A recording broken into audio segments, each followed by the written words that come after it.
నమస్కారం. City news తెలుగుకి స్వాగతం. ఈనాటి వార్తా విశేషాలు. రెండచిత్తల గ్రామంలోని శివాలయం పక్కన గల మోదుగుల అన్యాయమ్మ లక్ష్మణ్ రెడ్డి కళ్యాణ మండపం నందు దుగ్గరాజు వేణుగోపాల కృష్ణమూర్తి సంస్కరణ మరియు సంతాప సభ జరుగుతుందని ఆర్యవైశ్య నేత నాలం పెదబాబు మరియు అఖిల భారత కన్నగంటి ఫౌండేషన్ అధ్యక్షుడు నారాయణపురం శ్రీనివాసరావు మీడియాతో మాట్లాడుతూ దుర్గరాజు గోపాలకృష్ణమూర్తి రెండచిత్తల గ్రామం విఆర్ఓగా మరియు కర్ణం గ్రామానికి ఎంతో సేవ చేశాడని, ఆయన మరణం ఎంతో తీరని లోటని, ఆయన ఆత్మకు శాంతి చేకూర్చాలని మరియు ఆయన చేసిన సేవలను స్మరించుకోవాలని ఈ కార్యక్రమంలో రెవెన్యూ గ్రామాభివృద్ధి కమిటీ పుర ప్రజలు సంస్కరణ సభలో పాల్గొని విజయవంతం చేయాలని ఒక ప్రకటనలో తెలిపారు. రెండచింతల గ్రామ ప్రజలకు, రైతులకు అందరికీ వెన్నెముకగా నిలిచినటువంటి మన కరణంగారైనటువంటి దుగ్గరాజు గోపాలకృష్ణమూర్తి గారు పరమపదించారు. ఆ సందర్భంగా మంగళవారం ఉదయం 12 గంటలకు మోదుగువారి కళ్యాణ మండపంలో సంస్మరణ సభ నిర్వహించబడుతుంది. ఈ యొక్క సంస్మరణ సభకు గ్రామ పెద్దలు, గ్రామ ప్రజలు, శ్రేయోభిలాషులు అందరూ హాజరై కార్యక్రమాన్ని జయప్రదం చేయవలసిందిగా కోరుతున్నాము. పల్నాడు జిల్లా రెంటచింతల గ్రామంలో దుగ్గరాజు గోపాలకృష్ణమూర్తి గారు రెంటచింతల కరణంగా, అదేవిధంగా విఆర్ఓగా చేశారు. వాళ్ళ కుటుంబం అందరూ కూడా కరణాలుగా చేయటం జరిగింది. వారిది మరి ఈ నెల ఏప్రిల్ 28వ తేదీ మంగళవారం ఉదయం 11:30 గంటల నుంచి 12 గంటల వరకు సంతాప సభ, అదేవిధంగా సంస్మరణ సభ జరపబడుతుంది. రెవెన్యూ ఉద్యోగులు, అదేవిధంగా ప్రభుత్వ ఉద్యోగులు, అదేవిధంగా బ్రాహ్మణ సమాజము, అదేవిధంగా రెంటచింతలకి సంబంధించినటువంటి వారి సేవలను పొందిన వారు అందరూ కూడా హాజరు కావాల్సిందిగా కోరుచున్నాము. అందరూ సంతాప సభని విజయవంతం చేయాలి. వారి సేవలని మళ్ళా ఒకసారి అందరూ తలుచుకొని ఈ సంతాప సభని దిగ్విజయంగా కొనసాగించాలని చెప్పేసి తెలియజేస్తూ ముగిస్తుంది. స్వీయ గణన 2027లో ప్రతి ఒక్కరూ డిజిటల్ ఫార్మేట్ నమోదు చేసుకోవాలని ఎమ్మెల్యే డాక్టర్ చెదలవాడ అరవిందబాబు అన్నారు. సోమవారం స్థానిక గుంటూరు రోడ్లోని గల ఎమ్మెల్యే కార్యాలయంలో ఏర్పాటు చేసిన విలేకరుల సమావేశంలో వివరాలు వెల్లడించారు. ఎమ్మెల్యే మాట్లాడుతూ 15 ఏళ్ల విరామం తర్వాత దేశవ్యాప్తంగా జరుగుతున్న 16వ జనగణన 2027 తెరలేచింది. 2 దశల్లో జరిగే ఈ మహా జనగణన తొలి దశ ఇంటి జాబితా గృహ గణన ఏప్రిల్ 1 నుంచి సెప్టెంబర్ 30 వరకు కొనసాగుతుందని, 2వ దశ జనాభా గణన 2027 ఫిబ్రవరిలో చేపడతారని అన్నారు. ఈసారి పూర్తిగా డిజిటల్ విధానంలో స్వీయ గణన అవకాశం జనగణన జరుగుతుందని తెలిపారు. ఇవాళ భారతదేశం మొత్తం మీద కూడా మన ప్రీతమ నేత ప్రధానమంత్రి నరేంద్ర మోడీ ఆధ్వర్యంలో, అదేవిధంగా ఆంధ్ర రాష్ట్రంలో మన ప్రీతమ నేత నారా చంద్రబాబు నాయుడు గారి ముఖ్యమంత్రిగా, పవన్ కళ్యాణ్ గారు డిప్యూటీ సీఎంగా వినూత్నమైన కార్యక్రమాన్ని చేపట్టడం జరిగింది. అదే జనగణన మనకి 2016 తర్వాత మళ్ళీ జనగణన మొదలు పెట్టడం జరిగింది. 15 ఏళ్ల తర్వాత ఈ కార్యక్రమాన్ని మొదలు పెట్టడం జరుగుతుంది. ఈ కార్యక్రమాన్ని విజయవంతంగా ప్రజల్లోకి తీసుకెళ్లి ప్రజలందరూ కూడా మరి మొదటి దశలో ఏప్రిల్ 15 నుంచి ఏప్రిల్ 30 దాకా స్వీయ సెన్సస్, సెల్ఫ్ సెన్సస్ అనమాట. ఎవరికి వాళ్ళు జనగణన జనాభా లెక్కలు నమోదు చేసుకోవాలి. యాప్లోకి ఎంటర్ అయిన తర్వాత మైటీడీపీ యాప్, అదేవిధంగా గవర్నమెంట్ యాప్ కూడా ఉంది. ఎవరికి వాళ్ళు చదువుకున్న వాళ్ళు కానీ, నాయకులు, కార్యకర్తలు అందరూ కూడా, ఆఫీసర్లు, మీడియా సోదరులు అందరూ కూడా ఎవరికి వాళ్ళు సెల్ఫ్ సెన్సస్లో ఎంటర్ అవ్వాలి. ఈ కార్యక్రమాన్ని చదువుకున్న వాళ్ళందరూ కూడా యాక్టివ్గా చేయాలి. ఈ విధంగా చేయటం వల్ల మరి ప్రభుత్వం మీద చాలా భారం తగ్గుద్ది. అదేవిధంగా 2వ విడత సెన్సస్లో మరి ప్రభుత్వ పరంగా ఎన్యూమరేటర్లు అందరూ కూడా ప్రతి ఇంటికి వెళ్తారు. జనగణన ప్రతి ఇంటికి మరి ఎంటర్ చేయడం జరుగుద్ది. అదేవిధంగా హౌస్ మ్యాపింగ్ ఒకటి, హౌస్ గణన ఒకటి, ఈ 2 కూడా ఎంటర్ చేయడానికి ప్రభుత్వం సిద్ధంగా ఉంది.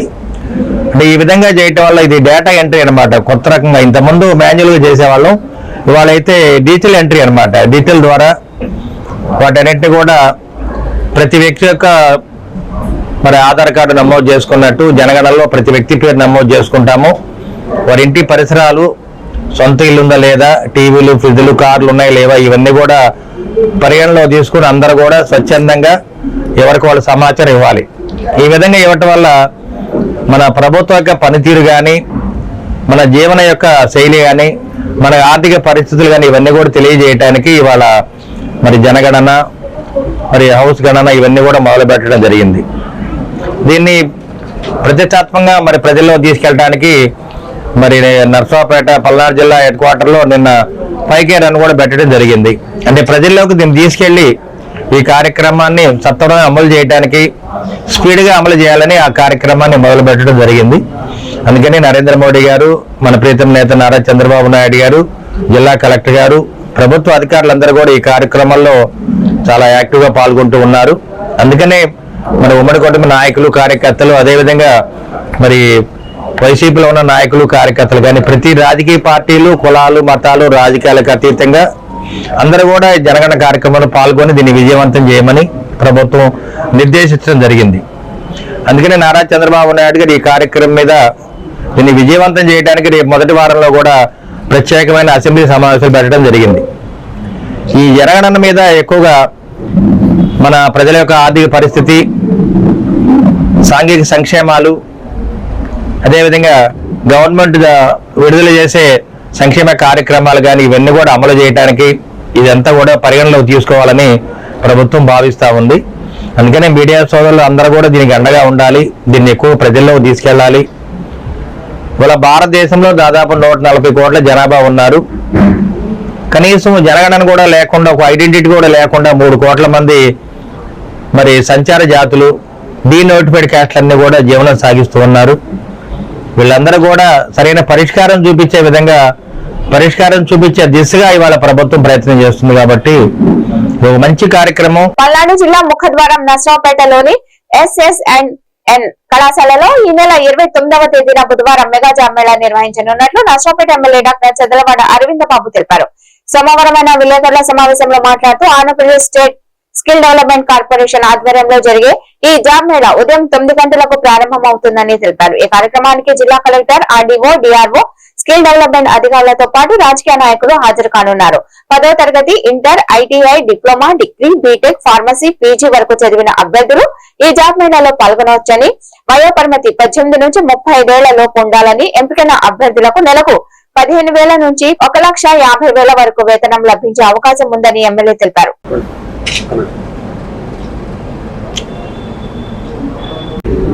మీడియా సోదరులందరికీ ధన్యవాదాలు. ఏదైతే మన ప్రీతమ నేత నారా చంద్రబాబు నాయుడు గారు, పవన్ కళ్యాణ్ గారు, అదేవిధంగా నారా లోకేష్ బాబు గారు ఈ 5 ఏళ్లలో 20 లక్షల జాబులు ఇస్తామని చెప్పి ఏదైతే మాట ఇచ్చారో ఆ కార్యక్రమాన్ని అమలు పరుస్తూ ఇప్పటికీ దాదాపు 8 లక్షల ఉద్యోగాలు ఇవ్వడం జరిగింది. దీన్ని ముందుకు తీసుకెళ్ళడానికి ప్రతి జిల్లా హెడ్ క్వార్టర్లో, పల్నాడు జిల్లా ముఖద్వారం నర్సరావుపేటలో మెగా జాబ్ మేళా రేపు 29వ తేదీన మరి SSN కాలేజీలో నిర్వహించడానికి ప్రభుత్వం సిద్ధంగా ఉంది. స్కిల్ డెవలప్మెంట్ అధికారులందరూ కూడా ఈ కార్యక్రమంలో పాల్గొంటారు.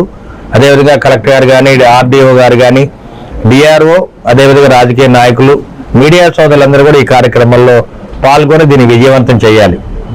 ఎందుకంటే ఈ కార్యక్రమంలో దాదాపు 30 కంపెనీలు, పెద్ద పెద్ద కంపెనీలు, అదేవిధంగా మల్టీనేషనల్ కంపెనీస్ అన్ని కూడా టెక్ మహేంద్ర కానీ, కియా కానీ, డైకిన్ కానీ, డిక్సాన్ కానీ, మెడిప్లస్ కానీ, హెట్రో డ్రగ్స్ కానీ, వరుణ్ మోటార్స్ కానీ వీళ్ళందరూ కూడా ఈ కార్యక్రమంలో పాల్గొంటారు. మరి 10వ తరగతి పాస్ అయిన పిల్లలందరూ కూడా 10వ తరగతి నుంచి బీటెక్ దాకా ఎవరైనా కానీ ఈ కార్యక్రమంలో పాల్గొనొచ్చు. మరి 4th క్లాస్ ఎంప్లాయీస్ దగ్గర నుంచి మరి గ్రూప్ 1 దాకా అన్నిట్లో కూడా దీంట్లో సాఫ్ట్వేర్ పిల్లలకి అందరూ కూడా ఉద్యోగాలు కల్పిస్తాము. ఇంతకుముందు కూడా మేదరమెట్ల ఇంజనీరింగ్ కాలేజీలో శేషగిరి గారి ఆధ్వర్యంలో చైర్మన్ గారు ఆ రోజు కూడా మెగా జాబ్ మేళా పెట్టడం జరిగింది. దాంట్లో కూడా దాదాపు 600 మంది పిల్లలు సెలెక్ట్ అయ్యారు. వారు ఇప్పుడు కూడా ఉద్యోగాలు చేస్తా ఉన్నారు. అందరూ కూడా శాలరీస్ దాదాపు 15,000 నుంచి 30,000 దాకా శాలరీ రాబట్టుకుంటున్నారు. కాబట్టి ఇవాళ దీంట్లో కూడా దాదాపు శాలరీ 15,000 నుంచి 1,50,000 దాకా వచ్చే అవకాశాలు ఉన్నాయి. అన్ని మంచి మంచి కంపెనీస్ ఎవరి ఇంటెలిజెన్స్ ఐక్యూ ద్వారా వాళ్ళని టెస్ట్ చేస్తారు కాబట్టి అందరికి కూడా అవకాశాలు ఉన్నాయి. 10th క్లాస్ పాస్ అయిన వాళ్ళు కూడా అవుట్ సోర్సింగ్ జాబ్స్ ఇవన్నీ కూడా లోకల్గా క్రియేట్ చేస్తారు. జిల్లా హెడ్ క్వార్టర్లో కానీ రాష్ట్రంలో కానీ ఎక్కడైనా కానీ అన్ని విధాల సహాయం చేయడానికి ఈ జాబ్ మేళాలో స్కిల్ డెవలప్మెంట్ స్కీమ్ అధికారులందరూ కూడా పాల్గొంటున్నారు. కాబట్టి రేపు 29 ఉదయం 10 గంటలకు SSN కాలేజీలో ఈ మెగా జాబ్ మేళా కండక్ట్ చేయడానికి ప్రభుత్వం సిద్ధంగా ఉంది. కలెక్టర్ కూడా దీనికి హాజరవుతారు. కాబట్టి ఈ కార్యక్రమాన్ని కూడా విజయవంతం చేసే బాధ్యత మీడియా సోదరులు తీసుకోవాలి. దీన్ని కూడా ప్రజల్లో తీసుకెళ్లి విస్తృతంగా ప్రచారం చేయటం వల్ల మరి 2 కార్యక్రమాలు కూడా మంచి జనగణన ఒకటి ప్రజల్లో తీసుకువెళ్ళాలి, మెగా జాబ్ మేళా కూడా ప్రజల్లో తీసుకెళ్ళటం వల్ల మరి అన్ఎంప్లాయిడ్ పిల్లలు చాలా మందికి కూడా ఇది ఉపయోగపడుతుందని చెప్పి మీడియా ముఖం తెలియజేస్తూ మరి చదువుకున్న బిడ్డలందరూ కూడా 10వ క్లాస్ పైన పాస్ అయిన వాళ్ళందరూ కూడా దీంట్లోకి ఎన్రోల్ చేసుకొని ఇంటర్వ్యూకి రావాలని చెప్పి మీడియా ముఖం తెలియజేస్తున్నాం. ఒక బంగారు దుకాణానికి చెందిన వ్యక్తి కారంపూడి పట్టణంలో పలు దుకాణాలలో బంగారు వస్తువులు ఇచ్చేందుకు వచ్చి గమనించిన దొంగలను ఆ వ్యక్తిపై దాడి చేసిన ఘటన కారంపూడి మండలంలో చోటు చేసుకుంది. ఒకసారి దాడి చేసి అదే విధంగా మరొకసారి దాడి చేసి ఆ వ్యక్తి దగ్గర ఉన్న బంగారాన్ని దుండగులు దొంగలించిన ఘటన ఈ రోజు మధ్యాహ్నం 2:30 గంటల సమయంలో చోటు చేసుకుంది. ఈ విషయంపై దాడిలో గాయపడిన వ్యక్తి కారంపూడి పోలీసులకు సమాచారం అందించగా దీనిపై పోలీసులు కేసు నమోదు చేసుకుని దర్యాప్తు చేస్తున్నారు. వీళ్ళు రాకపోతే అసలు పోయేది కాదు. అంటే ఒకటి కాబట్టి ఎవరొకరు పోయి చేసేవాళ్ళు. ఈ వాళ్ళ షాపులు కూడా అవన్నీ క్లోజ్ చేసి వదలలేదు. గట్టిగా పట్టుకుండు వాళ్ళు అటొక బండి ఇటొక బండి పోయింది. అటొకటి ఇటొకటి